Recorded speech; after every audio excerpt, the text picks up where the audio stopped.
Bonjour, bienvenue sur Webner School. Aujourd'hui, nous allons faire une introduction sur le logiciel Plaxis 2D.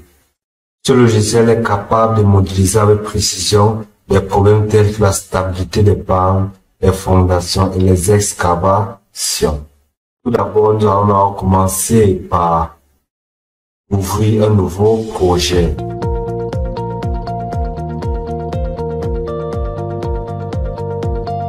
Commençons avec Start a New Project.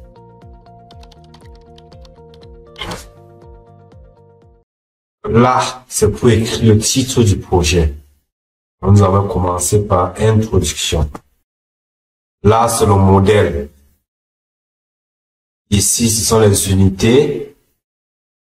Dans la longueur, la force, le temps, la masse, la température, l'énergie, la force, le poids. Ici, ce sont les contours.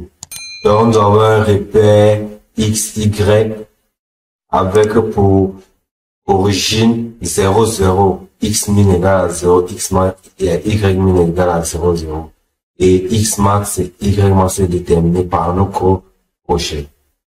Puis ici, nous avons les différents types de modèles. Sur Plaxis 2D, nous avons deux types de modèles. Nous avons le plane strain et l'axis symétrique. Le plane strain est utilisé lorsqu'il y a une contrainte principale constante dans une direction. Par exemple, la contrainte verticale dans le sol sur une fondation. Ce modèle est approprié pour les problèmes de sol confinés latéralement, tels que les fondations larges ou les excavations. Nous avons l'axis symétrique est applicable lorsque le problème étudié possède une symétrie autour d'un axe central, comme c'est le cas souvent des tunnels ou des fondations cycliques. Ce modèle réduit les dimensions du problème en considérant une section transversale du projet, ce qui permet une analyse plus efficace pour ce type de géométrie. Puis, nous avons la constante. Ici, nous avons la constante de gravité. Puis, nous avons gamma water, qui est le gamma de l'eau, et nous avons les liquides. Et là, nous pouvons aller sur OK. Là, nous avons l'interface Plaxis 2D. Ici, nous avons le sol, la structure. Ici, c'est la fonction maillage. Ici, c'est la condition d'écoulement. Ici, le stage construction.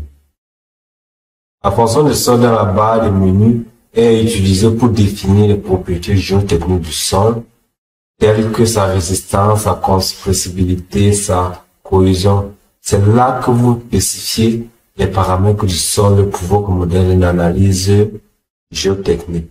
La structure, c'est là où nous modélisons notre structure. Le mesh, qui est la fonction de maillage. La fonction de maillage divise la zone géotechnique en éléments finis pour permettre une analyse précise. Un maillage approprié est essentiel pour obtenir des résultats précis dans notre modèle géotechnique. Nous avons le flow condition, qui est la condition d'écoulement.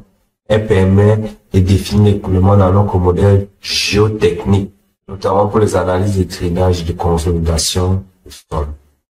Nous avons le stage construction, qui est la construction par étapes. Cette fonction permet de définir et de simuler différentes étapes de construction dans notre modèle. Nous allons donc commencer avec un exemple et dessiner notre borehole. Ici, créer des boreholes. Le borehole, c'est quoi le borehole? Le borehole est un forage ou un sondage. Cette fonction permet de créer un forage ou un sondage virtuel dans notre modèle géotechnique. Cela permet d'analyser en profondeur les caractéristiques du sol.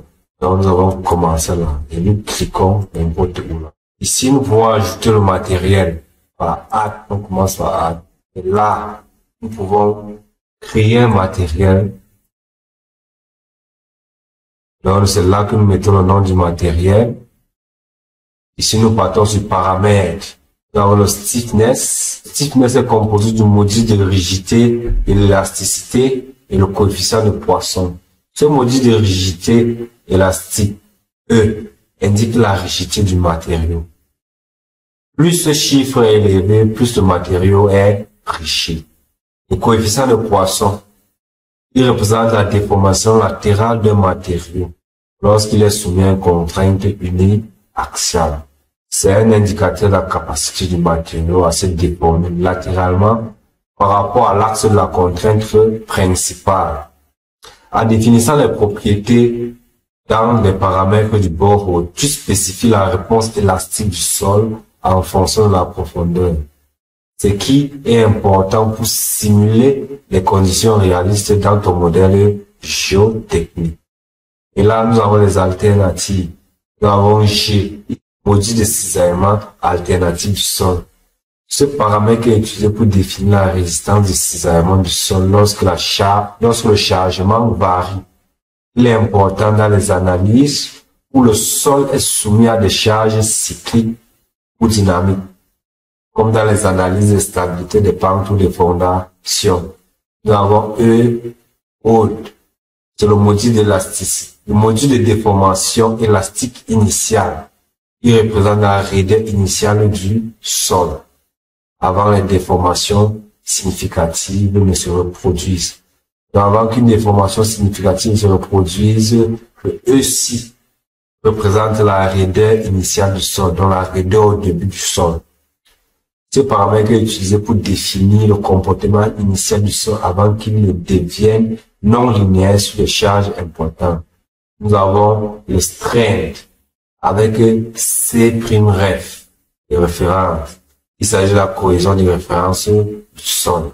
Il est utilisé comme point de départ pour définir la cohésion du sol.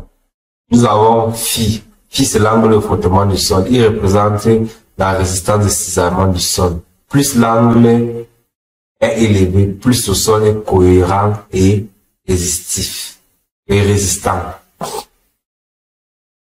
Et nous avons aussi, c'est le paramètre de dilatation du sol. Il indique la tendance du sol à se dilater ou se contracter lorsqu'il est soumis à des contraintes de cisaillement. Un sol avec un signe positif a tendance à se dilater, alors qu'avec un signe négatif a tendance à se contracter. Donc, c'est ainsi qu'on peut créer un matériel. Donc, c'est ainsi qu'on peut créer un matériel. Ici, notre sol est à 0, 0. Et là, c'est la profondeur de notre sol. Donc, elle est négative. Si notre sol est à 0, 0, elle est négative. Donc, nous pouvons supposer moins 10. Et nous appliquons sur OK. Voici notre sol. Vous voyez la profondeur est à moins 10. Ici, la profondeur est à moins 10. Vous voyez. Après, nous pouvons modifier le bord ici. Sur éditer. Donc, modifier, changer le matériel. Ici, nous voyons que le niveau de l'eau est à 0, 0. Vous voyez 0, 0. Et 0, 0, le niveau de l'eau. Nous pouvons modifier le matériau, les matériaux ici. Attention, OK. Ici, c'est la structure. Là, nous pouvons présenter les différentes structures. Nous avons ici la sélection. Ça, c'est la sélection des points et la sélection des lignes. Ici, ça, c'est pouvoir déplacer des objets. Ici, nous avons Create Area. Ici, nous avons Create Area. Elle est utilisée pour créer une série de structures géotechniques de manière régulière ou en grille. Nous allons faire un exemple. Nous allons utiliser une ligne. Donc, créer une ligne. Ceci permet de créer une ligne. Nous créons une ligne ici.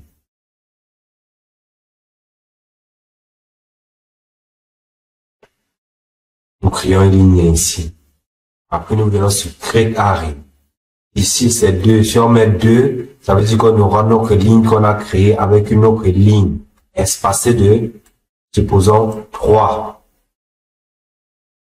Espacée de 3. Nous appuyons OK.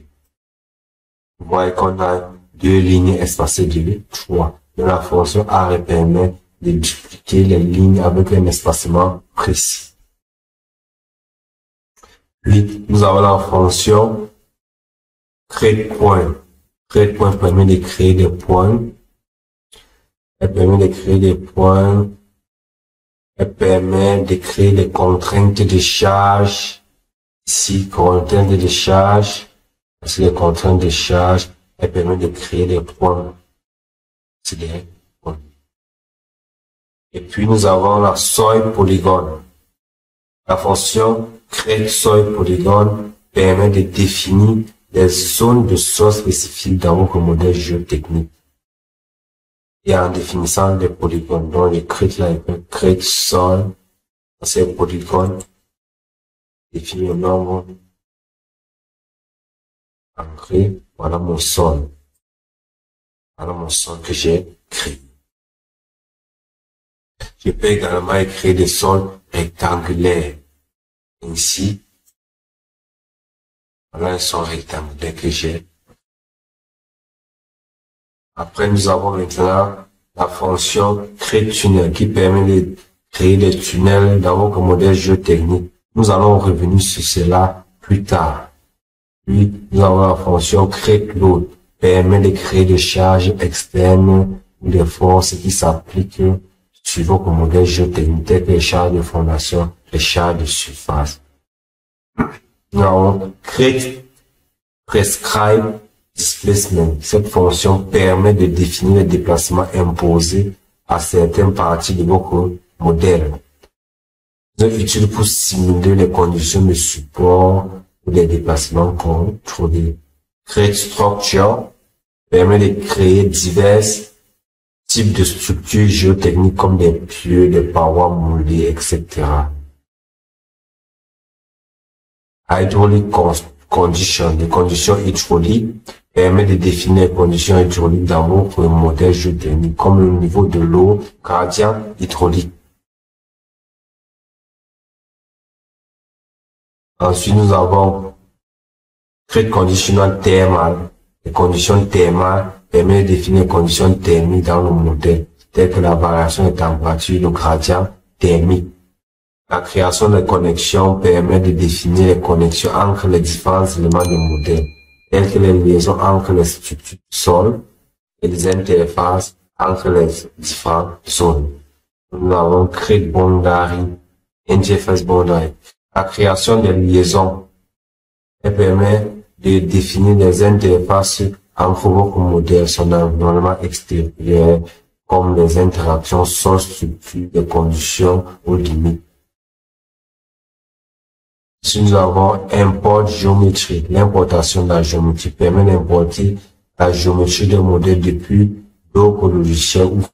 Ici, ça permet de nous montrer le matériel utilisé ici.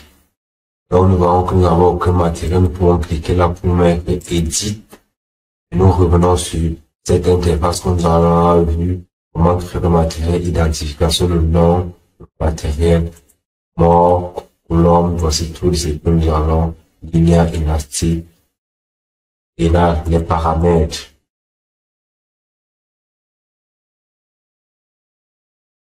Là, nous allons sélectionner les points. On va les supprimer. On va sélectionner sol. On va les supprimer. On va rester uniquement avec nos creux. Borehole. Puis nous venons sur Mesh. Ouais, c'est que ça fait sur Flow Condition. Ça nous donne avec le niveau de l'eau, dans la condition d'écoulement avec le niveau de l'eau sur Stage Structure. Donc tout au long de notre formation, nous allons vous montrer comment utiliser ces fonctions plus en profondeur. Ainsi, là, sur la prochaine vidéo, nous verrons comment modéliser une fonction circulaire dont les fondations